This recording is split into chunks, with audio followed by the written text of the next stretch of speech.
Hi, I'm Maria, and in this presentation, I'll be using two concepts from our course, socialization and symbolic interactionism, to analyze tough guys, violence, media, and the crisis of masculinity. This document explains how boys and men learn to perform masculinity in a way that emphasizes toughness, violence, and emotional control through society and media. First, I'm going to be talking about socialization. According to page 10 of our textbook, socialization is the way humans learn social rules, routines, and cultural values. The documentary shows how boys are socialized from a young age to believe that being a man means being strong, aggressive, and emotionally detached.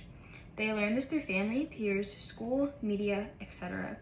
For example, action movies like Rocky, Rambo, and The Terminator show hyper-violent male heroes who use aggression and control to solve their problems, which tells young boys that to be a real man, you have to be dominant and physically strong. Even video games like Call of Duty glorify violence, rewarding players for being the most aggressive. Socialization also happens through peers who may pressure their friends to man up or suppress their emotions. This also happens in families because oftentimes parents discourage their sons from crying or showing fear. Another thing is that schools rarely teach media literacy, which means young people aren't encouraged to question these images. This all contributes to the tough guys, or the masks men wear to hide vulnerability and appear strong to society. Next, I'll be talking about symbolic interactionism. On page 7 of the book, it says that symbolic interactionism is a theoretical perspective that's general aim is to explore the social foundations of mind, self, and culture. It focuses on how people use symbols to create meaning and how these meanings shape our culture and self-image. Tough Guys shows how symbols like G.I. Joe dolls, guns, and insults like sissy help construct a cultural definition of masculinity.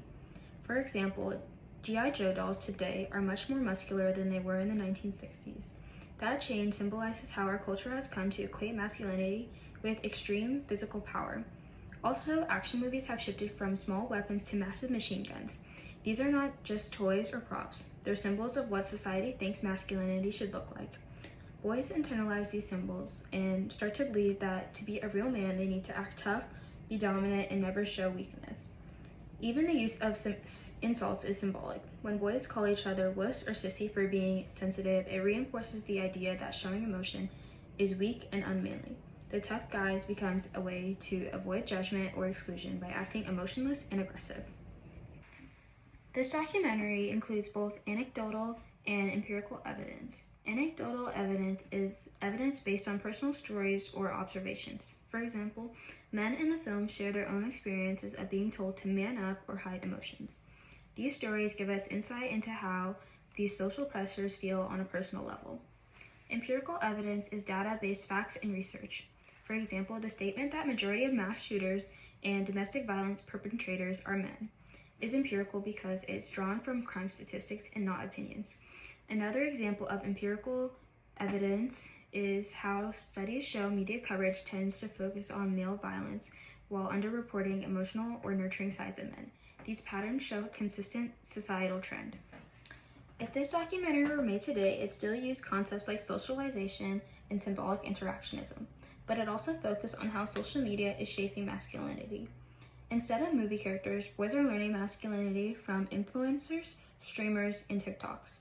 Many of these creators promote hyper-masculine or alpha male content, which reinforces the same harmful ideas. However, there's a lot more resistance today. More male celebrities and influencers are openly talking about mental health, therapy, vulnerability, etc.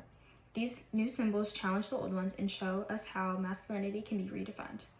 That's all I have for today. Thank you so much for listening. Bye!